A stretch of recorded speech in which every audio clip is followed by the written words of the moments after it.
Have you ever walked into a room and felt like you've been there before? Heard someone say something and knew their exact words a second too soon? Déjà vu. Most people think it's harmless, a brain hiccup. But what if it's not a glitch?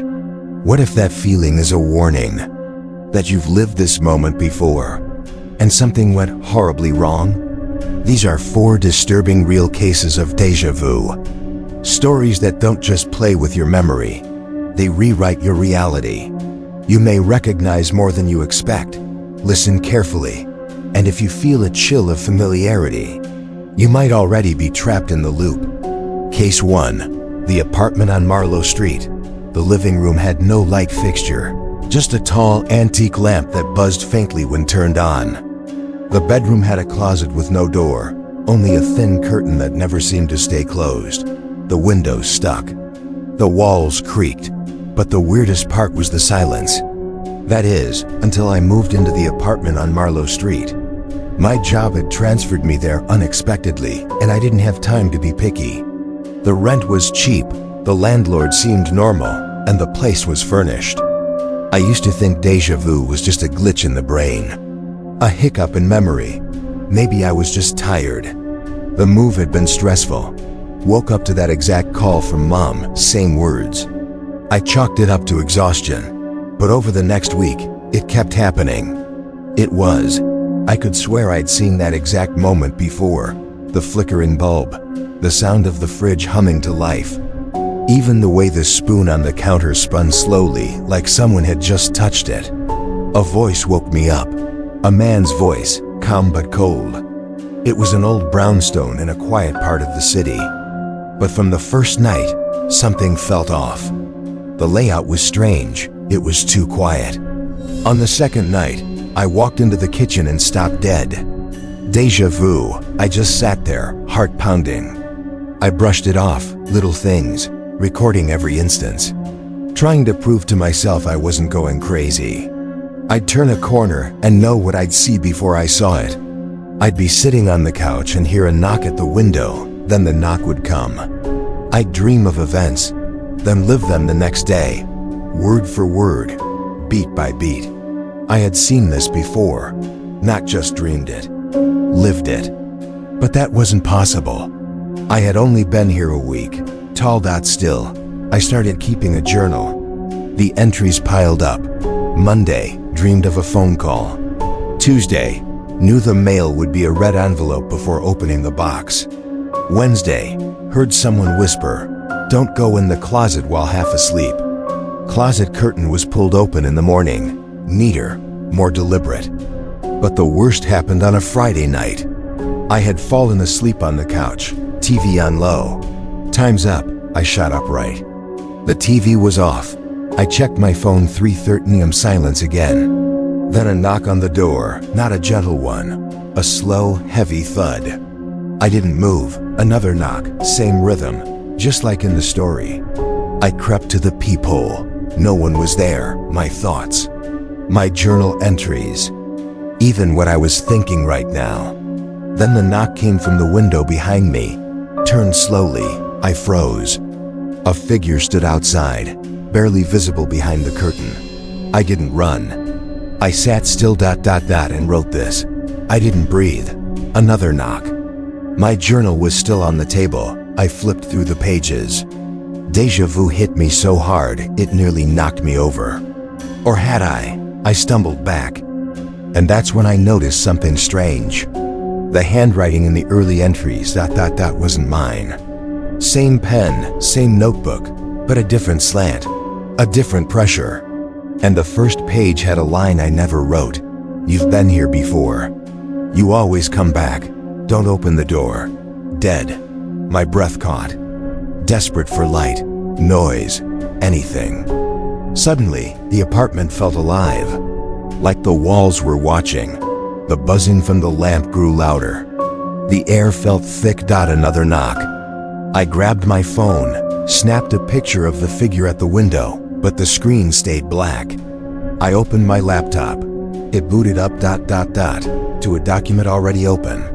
Title: The Apartment on Marlowe Street. My name was in it. I scrolled faster. The final paragraph made my blood run cold. He turns from the screen, shaking, and hears the front door creak open behind him. He turns to see. I stopped reading. Then I heard the door creak slow. I didn't turn around. I couldn't, and that's when I understood. This wasn't déjà vu, it was a loop. A trap, and I had already played my part, again and again. But this time I didn't scream.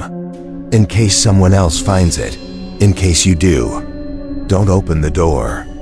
Case 2, the funeral photo. I was 27 when it happened. My aunt passed away unexpectedly, and the family gathered for the funeral in her small town outside of Providence. I hadn't been there in years, not since I was a kid. But the moment we pulled into the gravel driveway of the church, I felt it. That sharp, cold tickle at the base of my spine. Déjà vu. I tried to shake it off. Maybe it was just the place, or the mood, or the stress. But everything, and I mean everything, felt identical to something I couldn't place. The angle of the church steeple, the cracks in the pavement, even the way the trees creaked in the wind. I whispered to my mom, "Have we been here before?" She looked confused. "No, why?" "I swear I've seen this place," I said. "Exactly like this." She frowned. "Maybe in a dream." But it wasn't just the church. It was the people, their clothes, their movements. The way the pastor looked directly at me during the eulogy like he knew something. The strangest part was the photo. A table had been set up with old pictures of my aunt, her childhood wedding, vacations. I walked over to it slowly. After the service, the family gathered in the reception hall. Faded, and then my blood froze. There was a photo I had never seen before, black and white. My aunt was maybe 9 years old in it, standing in front of a brick house with a small boy beside her. And I swear to God, the boy was me. Same haircut, same ears, same weird scar under the left eye from when I fell on a mailbox when I was 6. But this photo was decades old. I had to see it again. Make sure I hadn't imagined it. The photo had that deep yellowing tint that comes from real age. I leaned in closer, looked for any sign it was doctored, but it looked authentic. The edges were worn. "Who's this?" I asked my cousin, pointing at the boy. She shrugged.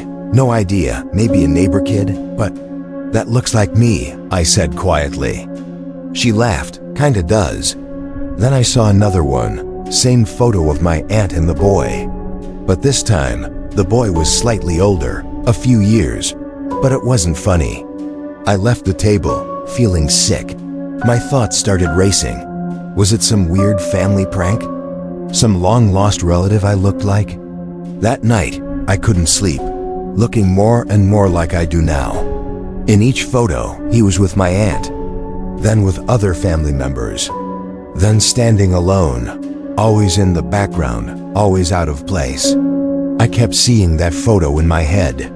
So around 2 a.m., I got up and crept downstairs to the reception hall. But when I got to the table, the photo was gone. I checked every frame, every stack, nothing.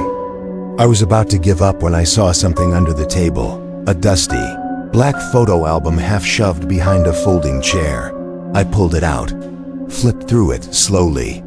Page after page of old family photos. Some I recognized, others didn't make sense. Still me, still unmistakably me, I kept flipping. A 2-story brick home with boarded windows and a tilted porch. The door was sealed, but one of the basement windows was broken. The boy aged in the photos, bit by bit, until the last photo. Same tree in front with a rope swing. It was dated 1993, and it showed the boy me, standing at the edge of an open grave, next to my aunt. The date on the photo was before I was born. Never said goodbye, I just left. I slammed the album shut. I didn't sleep the rest of the night. The one from the funeral. And in every dream, there's one new photo. The next morning, I asked my mom about the house in the photo, the one where my aunt stood as a child. She said she didn't know it, that my aunt never lived in a brick house. But later, while driving through the town, We passed an abandoned property. Different clothes, but always me. Sometimes smiling, sometimes staring blankly. In one, I was asleep in bed. In another, I was standing at this very window. And I felt a jolt of fear so strong it made me dizzy, because I had dreamed about that house for years. Same cracked steps. I asked the driver to stop. I walked up the gravel path. I peeked inside. The basement was pitch black, except for a wall covered in photos. Hundreds of them. Taped, pinned, nailed into the wood. Every photo had me in it. Different ages. I backed away, heart hammering. That night I left town. But here's the part I can't shake. Every few weeks, I dream of that photo album. The latest one shows me sitting at a desk, typing this story. Case 3. The cabin that watched us. It was supposed to be a relaxing weekend. Just me and Emma, my girlfriend of 2 years. We've been fighting a lot lately. City stress, late nights, missed calls. So when she surprised me with a cabin rental up in the Adirondacks, I thought it was exactly what we needed. No phones. No work, just trees, wine, and maybe fixing what had started to break between us. Long winding roads, thick woods, barely any reception. We finally arrived just after dusk. The cabin was small but nice. Pine walls. A stone fireplace. One bedroom. Laughing. She seemed relaxed, so I didn't say anything. One window in the front. It had that slightly musty smell old wood always has. The drive took forever. I'd walk into the bathroom and reach for the light switch before I saw it, like my body knew exactly where it was. But the second we stepped inside, I felt odd, not scared, just off balance. Like I was walking into a place I'd been before, but I knew for a fact I hadn't. Déjà vu. Emma was already unpacking. But as we settled in, it got worse. Her smile faded. Right. I meant last weekend. At home. I'd go to light the fireplace, and I'd pause, already knowing which logs wouldn't catch. At one point, Emma opened a drawer in the kitchen and pulled out a knife. "This the one you used last time?" she joked. I was trying to relax, but something kept tugging at me. That familiarity. I knew that exact wine glass. The way the fire popped. The creak of the third floorboard when Emma walked to the bathroom. I blinked. "What do you mean?" she laughed. "You made chili, remember?" I stared at her. "We've never been here before." She paused. I could tell. Her eyes were wide. Her voice too casual, but she was lying. That night, we sat by the fire drinking wine. At 2:43 a.m., I woke up gasping. Just this overwhelming certainty that I had been lying in that bed, in that exact position, with that exact light coming through the window. Before, no nightmare, no sound. I got up and looked outside. Thick forest, still, but something caught my eye, the reflection in the glass. There were two of me. I turned quickly, nothing behind me, just the bedroom. I looked again. Now it was just my reflection. I didn't sleep after that. The next morning, I found Emma outside, standing completely still, staring at the trees. "You okay?" I asked. She nodded. Slowly, too slowly. Then she whispered, "Something's wrong with time." I didn't answer, because I felt it too. Later that day, I found a notebook in the nightstand drawer. Plain leather cover, no name. I flipped through it. That's when the real fear hit. Page after page, in my handwriting, journal entries. All dated from the same weekend, this weekend. But the entries described things that hadn't happened yet. Saturday, 3:15 p.m. Emma cuts her finger in the kitchen. Bleeds more than expected. 4:50 p.m. Strange echo when I call her name outside. Like two voices. 10:07 p.m. I check the reflection again. It's not me this time. I shut the notebook, my hands shaking. At 3:14, Emma yelped in the kitchen. I ran in. She was holding her finger. Blood dripping onto the counter. 3:15 p.m. exactly. I showed her the notebook. She turned pale. We packed, fast, threw everything into the car. But when I turned the key, the engine didn't start. She doesn't. She never does. But the loop always wins. They come back. They remember. Then they forget again. Not even a click. The road was a mile hike through dense woods. We left the car and ran. We didn't speak. Every tree looked the same. But the scariest part? We kept passing the same things. A tree with a notch in it. A fallen log. A rusted signpost with no sign. We were looping. Emma collapsed at one point, sobbing. "I think we're stuck," she whispered. "I think this already happened. We don't get out." I refused to believe it. We kept walking. Eventually, we stumbled back to the cabin. Exactly as we left it. Door open. Fireplace still burning. Like we'd never left. I don't remember falling asleep. I just remember waking up the next morning, in bed, next to Emma, like nothing happened. But here's the worst part. On the nightstand was the notebook again. Only now, it had a new page. Monday, 6:23 a mummy wakes up again. He tries to write a new ending. They forget. Emma didn't wake up that morning. She was breathing, alive, but wouldn't speak, wouldn't move. Just stares at the window. That was 3 days ago. I've tried to leave 4 times, but the road always bends. And every time I open the notebook, there's a new page. Right now it says, he tells his story to strangers, hoping one of them can break the loop. But they're just part of it now too. Case 4, room 113. I was working the night shift at the hospital. Psychiatry ward, 3rd floor. I won't name the hospital. Not because I'm worried about getting in trouble, but because I honestly don't think it matters. What happened that night? It doesn't feel like it was tied to a place. More like a tear in something deeper. It started with a patient named Daniel Holt, brought in voluntarily by his brother after a string of mental breakdowns. I was assigned to monitor him during his 72-hour hold, mid-30s, no history of violence. He spent most of his time staring at the wall, didn't talk much. But when he did, he always said the same thing.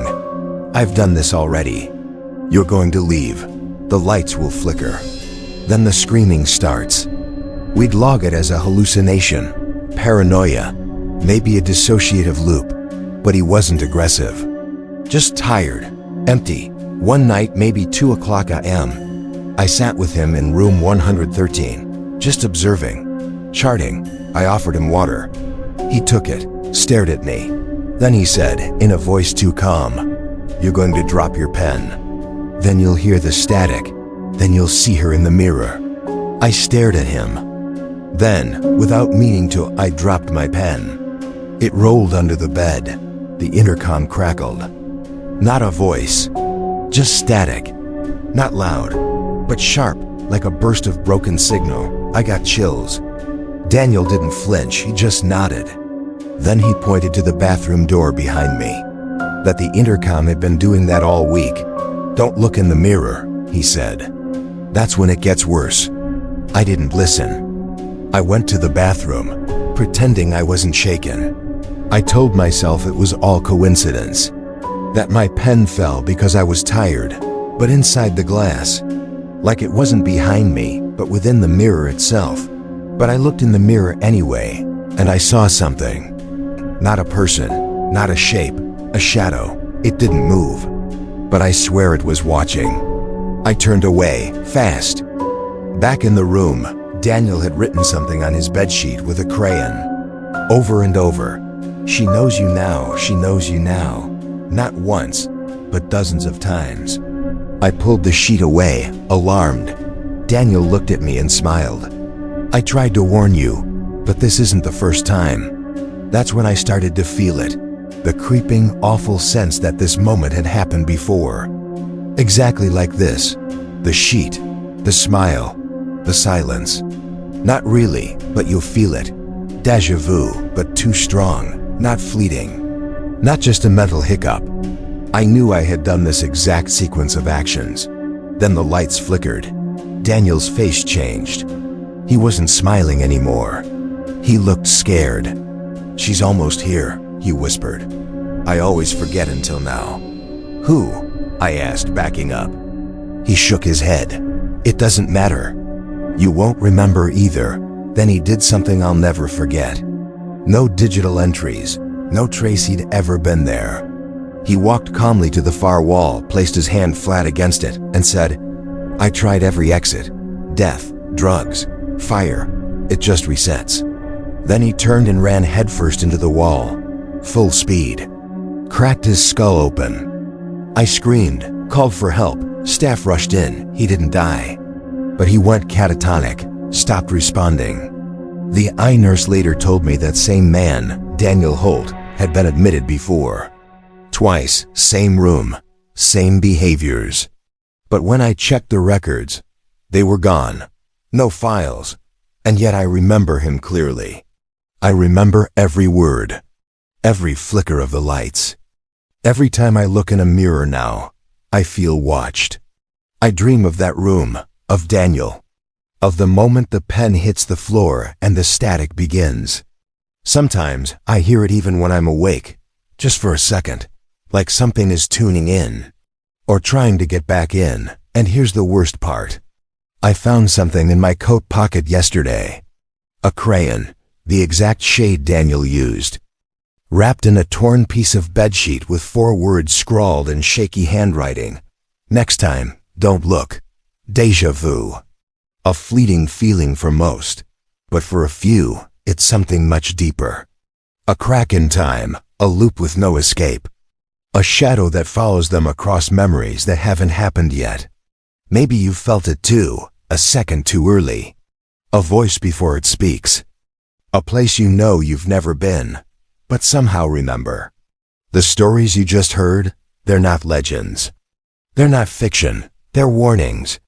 Because what if déjà vu isn't just a glitch but a message?